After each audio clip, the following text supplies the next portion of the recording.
I have excruciating pain every day. It just affects your whole body. I have muscle pain, I have seizures. Chronic illnesses, difficult to diagnose, that shatter lives. Arthritis-like symptoms, a bit like having the flu for a week only. You have it 24/7 and for years on end. These people believe they're sick with chronic Lyme disease, an illness from ticks they're told doesn't exist in Australia. So I have Lyme disease, people will say, well, that doesn't even exist here, so you just must be making it up. It's a controversial mystery that science has so far been unable to resolve. I do not think we have any proof that Lyme disease exists in Australia. I think there's something else. Have we underestimated the threat from ticks, and could they pose a greater risk to public health than we thought?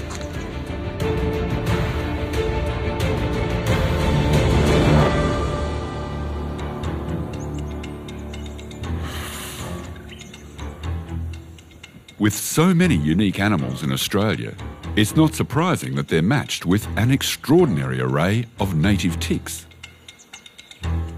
These ticks don't occur anywhere else in the world, so that's what makes them so special. There you go. Oh, you're fine. Stretch out for us, that's it. Stretch on out. You're all hoping she's going to poop all over me. Most native mammals, like this echidna, have their own kind of tick. Each species of Aussie tick carries its own bacterial ecosystem, a microbiome. Amazingly, the microbiomes of most Australian ticks have never been studied before. These ticks that have evolved here by themselves have a microbiome that is somewhat different to microbiomes in ticks in other parts of the world. At least that's what our research has found so far. That's important because it's inside ticks that the microbes responsible for disease and chronic illness are believed to live. It will take new science on a national scale to hunt for the one or many pathogens that ticks may carry. Oh, hey, I think I've got one. It's an adult female.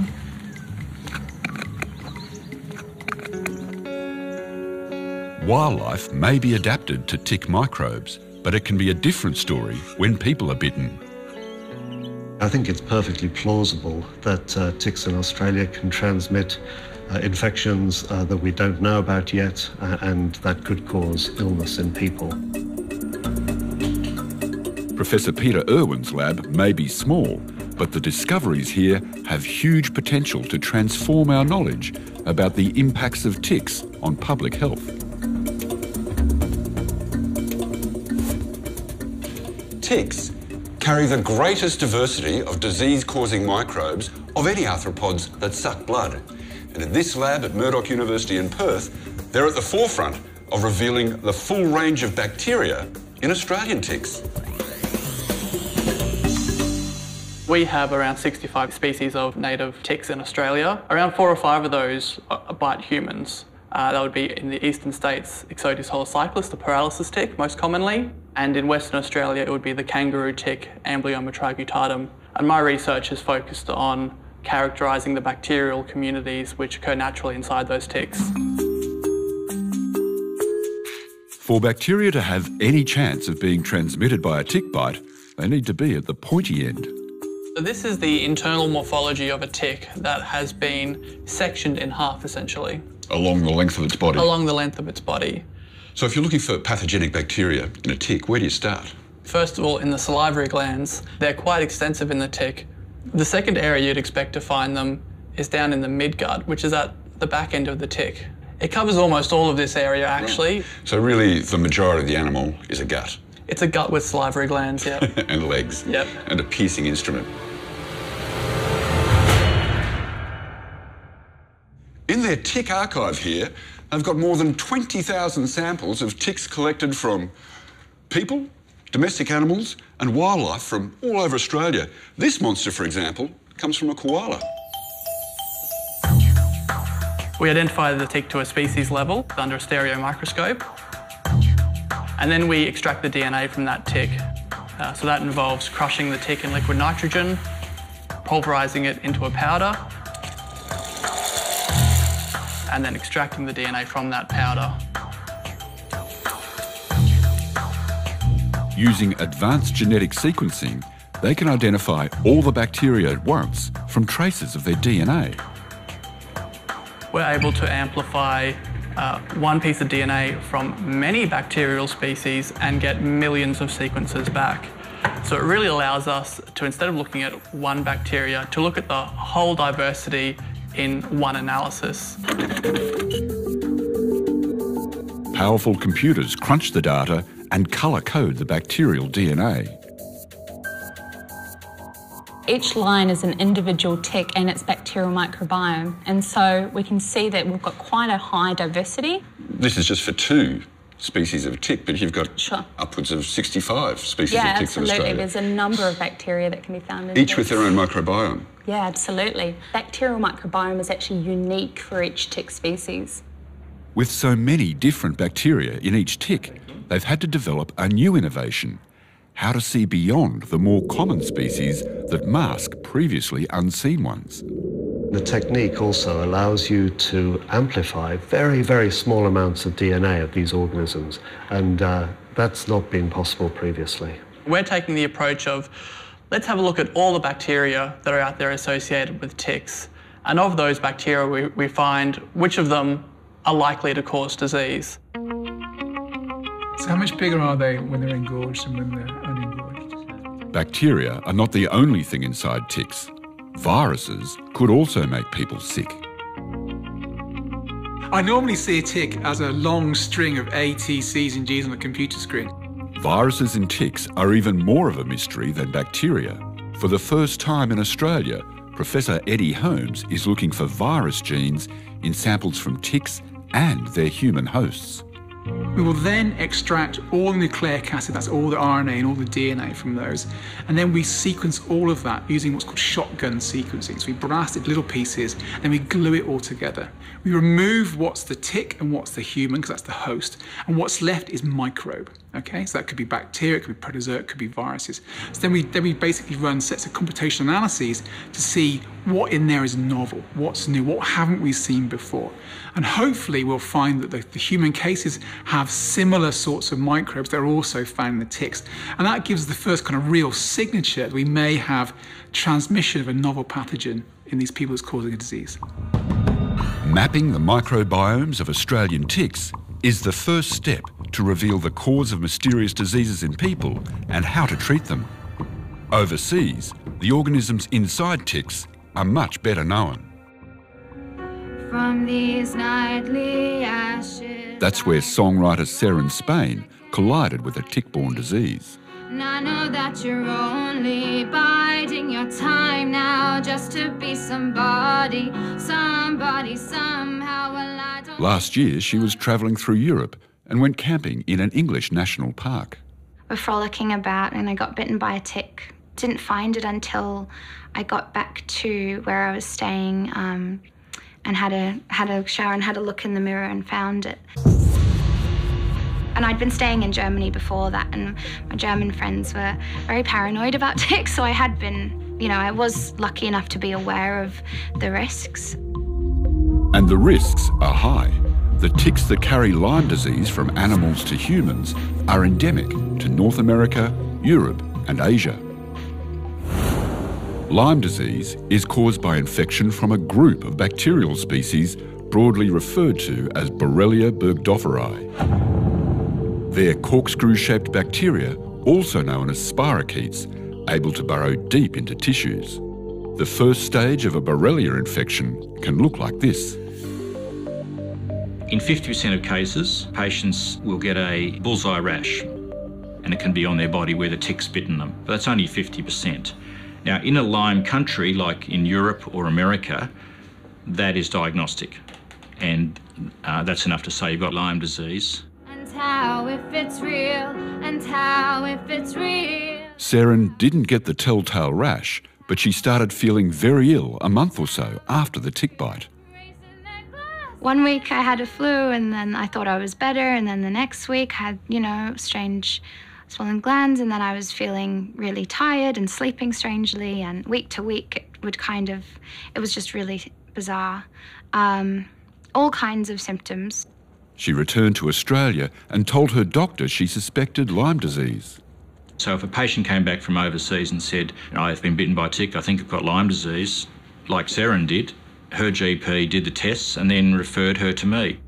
Dr. Andrew Fuller says while Lyme is a rare disease in Australia, all the patients he's treated got it overseas. If you treat people early, they're cured easily with doxycycline, 100 milligrams twice a day for 4 weeks. It's very easy to cure Lyme disease early.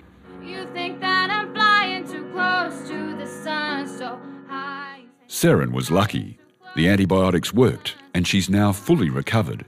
She says it's important for GPs to be Lyme aware. The day I'd go to the doctor was the day I was feeling good enough to go to the doctor. So me saying, I felt like death the other day, they'd look at me and go, you don't have a fever, you seem fine. But really, it gets debilitating, and over time, it can get to the point where people are diagnosed with chronic fatigue or MS, and I think it's easy to be overlooked. Dr. Bernie Hudson runs a lab in Sydney that tests for Lyme and other tick-borne diseases, although that's a small part of their work. What we do know from overseas is if you've got Lyme disease and you're treated early, most people get better. The biggest problem usually is people that there's a long delay in the diagnosis. Here's the conundrum. There's no evidence that the tick vectors or the bacteria that cause Lyme occur naturally in Australia, but people still present with Lyme-like illnesses, even if they haven't been overseas. If this condition is here and people are denied treatment, then you'll have a group of people, say, who've been unwell for years, that will say, well, if I'd have been treated back then when I had first 2 weeks of doxycycline, I would have been fine. If they'd looked after every single one of us in this room, or our family members, then clearly most of us would not be sitting at this table and would be out. The problem is that symptoms of Lyme disease can look like other conditions. EM rash and Bell's palsy. I had both. I still had this pussy sore on my arm. My adrenals would crash, my nervous system would crash. Been admitted to hospital more than 300 times. You get a tick bite and we get sick. We can't connect the dots because the official message is that it's not here. So the people at this support group in Perth suffer a range of long-term chronic illnesses they call Lyme-like disease. I spoke to the doctor and he said, no, you don't have that. There's no way you have that. We don't have that in Australia, even though I kept repeating I was bitten by a tick in Vietnam. It's destroying my feet, my knees. It's already destroyed the joints of my hands. I've needed to go to hospital so many times and I haven't because they just don't know what to do and they can't help me. And often I leave worse than when I went in. Not everyone can trace their chronic illnesses back to a tick bite. I didn't see a tick, but I did get a bullseye rash. I don't remember a tick bite. I didn't have any rash. To be sure, I've got no recollection of a tick bite. In WA, former emergency nurse Kylie Fielden remembers the tick well and thought nothing of it at the time. Little did I know that the tick bite that I got that day would change my life. What followed were years of unexplained illnesses, inconclusive tests, misdiagnoses, and medication for rheumatoid arthritis, fibromyalgia, and chronic fatigue. I couldn't get over the fact that everyone was saying, just wait and see, because an emergency, if you wait and see, people die. I couldn't go to work, couldn't get up and cook and clean for myself. I felt like I'd been hit by a truck and reversed over several times. I had pain everywhere, in places that I didn't even know that you could get pain. The fatigue was so debilitating. Eventually I got to see this doctor. He took my history, did a physical exam, and he said, I'm willing to bet that you have Lyme's disease. Several $1,000s worth of blood tests in Germany later, her results came back positive to antibodies for Borrelia, as well as other bacteria such as Yersinia and chlamydia. She traces her diagnosis of chronic Lyme back to that one tick bite. It was such a relief for somebody to tell me what I had. And, you know, reading the acute symptoms of Lyme's disease was exactly what I had. I had the flu-like symptoms, I had the fever, I had the achy joints. And if I had been treated then, I wouldn't be where I am today. This is where the controversy comes in. Even in the US, where Lyme disease is endemic, medical authorities say chronic Lyme doesn't exist because it's not caused by an ongoing infection and therefore shouldn't be treated with antibiotics. In the US, Dr. Eva Sapi's research is part academic pursuit and part personal passion. She's mostly recovered from a bout of Lyme disease she contracted around 10 years ago.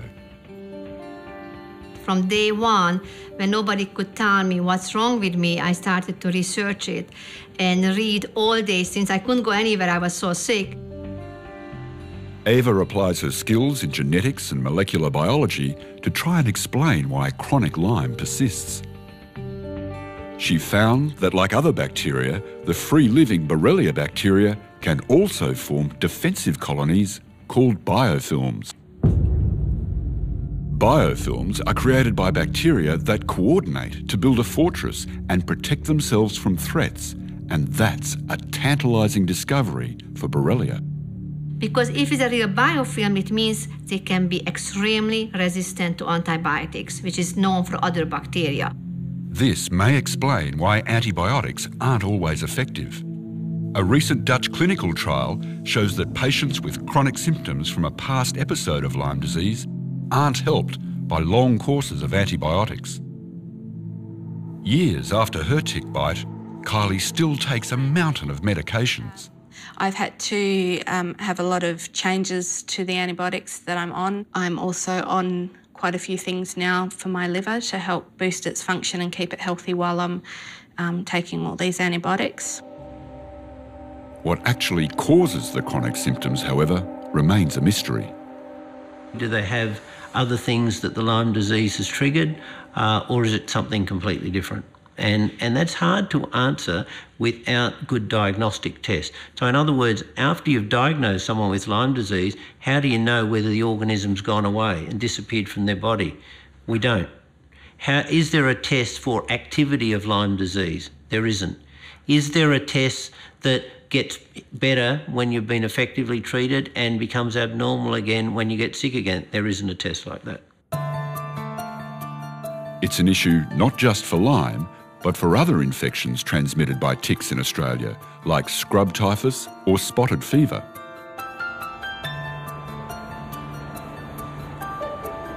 Here in the urban bushland around Sydney, it's quite likely you'll pick up a tick. And if you did get injected with microbes from a tick bite and you got sick, then diagnosing your disease can be a challenge. There are basically 3 ways to diagnose a tick-borne disease. The gold standard is to take a biopsy and grow the microbes in a lab, matching what's in the tick to what's in people. The next best way is to use a DNA test, but that's not as good as finding the organisms themselves. A few labs in Australia do it, like Stephen Graves' lab at the Barwon University Hospital in Geelong. Ironically, the least direct way to diagnose tick diseases like Lyme is the one that's relied on the most: blood tests or serology. And it's really not a good way to make a diagnosis, because instead of looking at the microbe, you're looking at the response of the microbe in the patient. So the patient is infected by the microbe and their immune system produces antibodies, which are in their blood.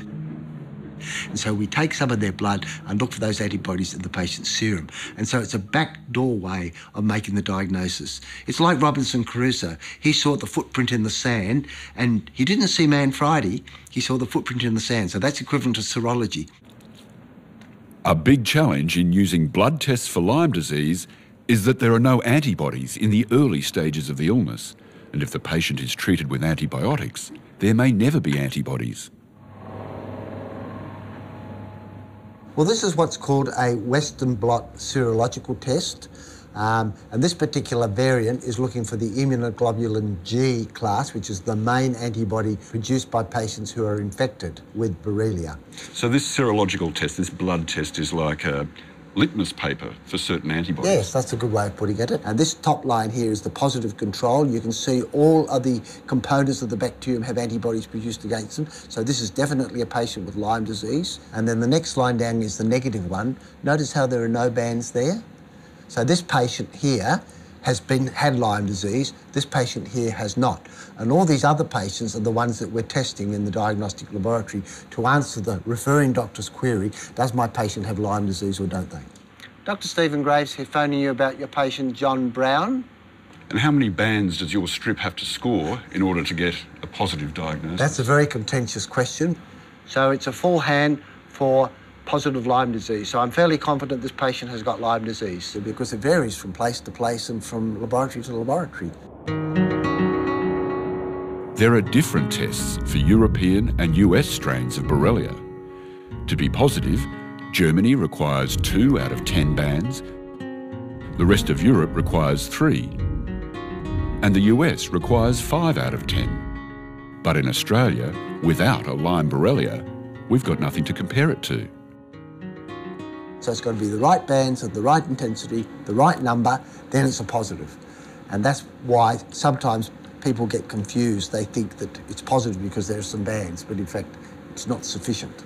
In my first consultation with him, he suggested a Lyme disease test. People with Lyme-like symptoms who get a negative serological result in Australia often go to the expense of getting another test done overseas that comes back positive. How is the test overseas validated? So if it's for a Lyme disease or a Lyme-like illness acquired in Australia, there is no organism, so how can you validate the test that's done overseas? Blood results were sent away to Germany. I had tests done in Australia as well as Germany. That's not an easy task either, trying to actually find somebody who will listen to you and then organise testings. Not an easy task.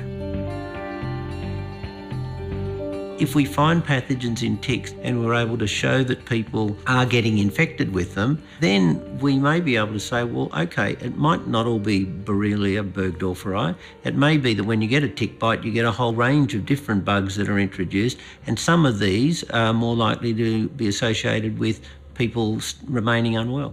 Can you get false positives by getting cross reactions with other bacteria in your blood? Indeed you can. In fact, these bands here that you can see are almost certainly false positives. These are all what we call cross-reacting antibodies that have been produced by the patient's immune system in response to probably some other type of infection, another virus, another bacterium, maybe even another Borrelia, but not the Borrelia that's causing Lyme disease.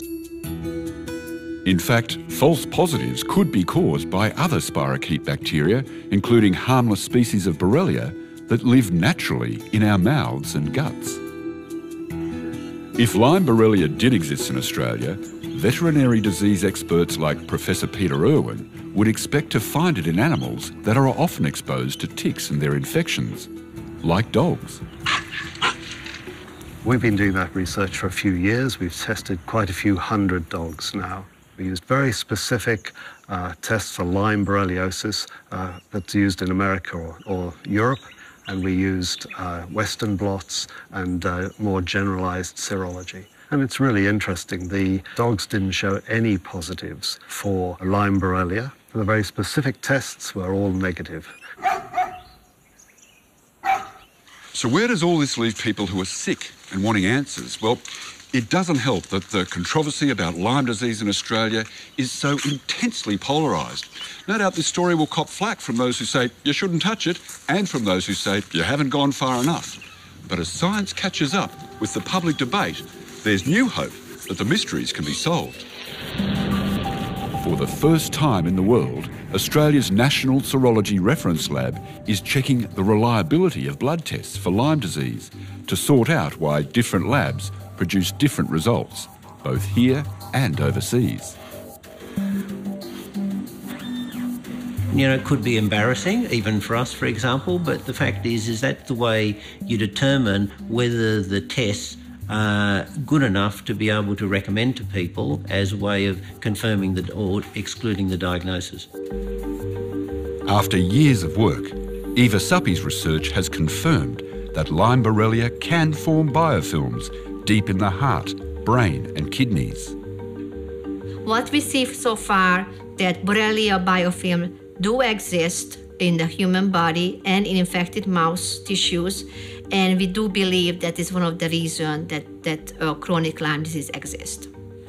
It means the patient might not never recover if we don't address the biofilm presence. If we know where is the biofilm, what kind of chemical structure it has, now we can go and hopefully we can have a treatment for it. Now that's a bit of a game changer, because it could explain why antibiotics sometimes don't work, and it could explain in particular why antibiotics later in the illness don't work. The search continues for a homegrown native pathogen causing Lyme-like illness in Australia. Peter Irwin's lab hasn't found it yet, but they have found a new type of bacterium in 40% of ticks taken from echidnas in the eastern states. Australia has its own Borrelia. At the moment, we don't know whether it can cause disease. We only know that it's found in echidna ticks. Peter warns against jumping to conclusions. As soon as it was found out that we'd found a Borrelia, everyone assumed, I think, that it was a Lyme disease causing Borrelia. But it's really important to point out that this is a different type of Borrelia. It's genetically related to Lyme Borrelia, but it is very clearly different. No one has sequenced every bacteria in the world, and so there's always going to be unknown things that we come up with. As for new viruses, the search has just begun. In ticks from the northern suburbs of Sydney, Eddie Holmes has already found the genes of a virus never seen before.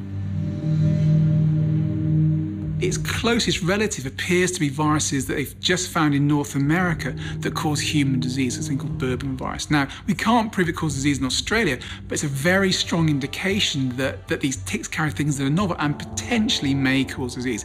And obviously that's something to follow in great detail now.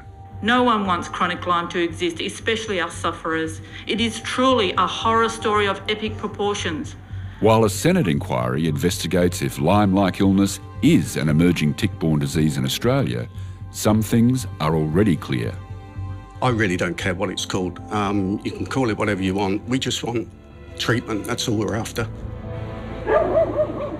People's lives are changed forever. I've had to let my nursing registration go. That life for me doesn't exist anymore. But I have moved on, and I am excited to see where life takes me now. Early diagnosis and treatment is vital. You might have an illness that's a little bit different. Be aware that, that you might need to go about things in a different way and be more forthright. With Aussie ticks yet to reveal all their secrets, the quest continues.